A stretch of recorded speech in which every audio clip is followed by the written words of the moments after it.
ಇದು ನೋಡ್ರಿ ಫ್ರೆಂಡ್ಸ್ ಪುಂಡಿ ಪಲ್ಯ ಐತ್ರಿ. ಇದನ್ನ ಈಗ ನಾವು ಸ್ವಚ್ಛಗೆ ತೊಳ್ಕೊಂಡು ಬರೋಣಂತ್ರಿ. ನೋಡ್ರಿ ಫ್ರೆಂಡ್ಸ್ ಇದು ಹಿಂಗೆ 2-3 ಸಲ ಸ್ವಚ್ಛ ನೀರಾಗಿ ತೊಳೆದು ಇಟ್ಕೋಬೇಕ್ರಿ. ಇಲ್ಲಿ ನೋಡ್ರಿ ಫ್ರೆಂಡ್ಸ್ ನೀರು ಬಿಸಿ ಆಗಿದಾವ್ರಿ. ಅದ್ರಾಗ ಇದನ್ನ ಹಾಕಿ ಕುದಿಸ್ಬಿಡೋಣಂತ್ರಿ. ಕುಕ್ಕರ್ದಾಗ ಹಾಕಿನೂ ಕುದಿಸ್ ತಕ್ಕೋಬೋದ್ರಿ. ನಾ ಈಗ ಓಪನ್ ಆಗೇನೆ ಕುದಿಸ್ಕೊತೇನ್ರಿ ಇದನ್ನ. ಇಲ್ಲಿ ನೋಡ್ರಿ ಫ್ರೆಂಡ್ಸ್ ಕುದ್ದದೈತಿ. ಈಗ ಗ್ಯಾಸ್ ಆಫ್ ಮಾಡಿಬಿಡೋಣ್ರಿ.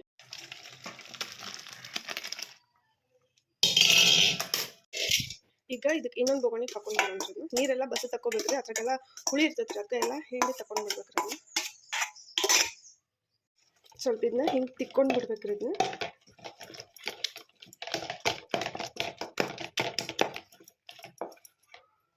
ಗ್ಯಾಸ್ ಮೇಲೆ ಇಟ್ರಿ ಒಂದು ಸ್ವಲ್ಪ ಬಿಸಿನೀರು ಹಾಕೋಬೇಕ್ರಿ. ಫ್ರೆಂಡ್ಸ್ ಜೋಳದ ನುಚ್ಚು ಐತ್ರಿ. ಇದು ಜೋಳದ ನುಚ್ಚು ಇದ್ರಾಗ ಹಾಕೊಂಡು ಬಿಡ್ಬೇಕ್ರಿ. ನಿಮ್ಮ ಕಡೆ ಜೋಳದ ನುಚ್ಚು ಇರಲಿಲ್ಲ ಅಂತಂದ್ರೆ ರವೆ ಹಾಕೋಬೋದು. ಇಲ್ಲಾಂದ್ರೆ ಅಕ್ಕಿ ರವೆ ಇರ್ತೈತಲ್ರಿ ಅದನ್ನು ಹಾಕೋಬೋದು. ಫ್ರೆಂಡ್ಸ್ ಶೇಂಗಾ ಹಾಕೊಳತ್ತೇನ್ರಿ.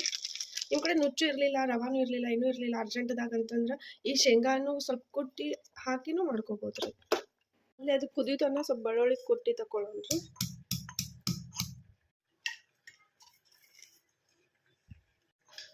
ಸ್ವಲ್ಪ ಜೀರಿಗೆ ಹಾಕೊಂಡೇನ್ರಿ. ಕೊತ್ತಂಬರಿ ಸೊಪ್ಪು ರೀ, 2 ಮೆಣಸಿನ್ಕಾಯಿ ರೀ. ಇದನ್ನೇನು ಭಾಳ ಫೈನ್ ಪೇಸ್ಟ್ ಮಾಡ್ಕೋಬಾರ್ದ್ರಿ. ಅಷ್ಟೇ ತರಿಯಾಗಿ ಒಂದು ಸ್ವಲ್ಪ ಕುಟ್ಕೋಬೇಕ್ರಿ. ಇಷ್ಟ ಹಿಂಗೆ ಕುಟ್ಕೊಂಡು ತಗೋಬೇಕ್ರಿ. ಇದನ್ನ ಫ್ರೆಂಡ್ಸ್ ಜಜ್ಜಿ ಇಟ್ಕೊಂಡಿದ್ದು ಬೆಳ್ಳುಳ್ಳಿ ಹಾಕೋಬೇಕ್ರಿ. ನಾವು ಜಜ್ಜಿ ಇಟ್ಕೊಂಡಿದ್ವಲ್ರಿ ಕೊತ್ತಂಬರಿ ಆಮೇಲೆ ಜೀರಿಗೆ ಹಸಿ ಮೆಣಸಿನ್ಕಾಯಿ ರೀ ಅದನ್ನು ಹಾಕೋಬೇಕ್ರಿ.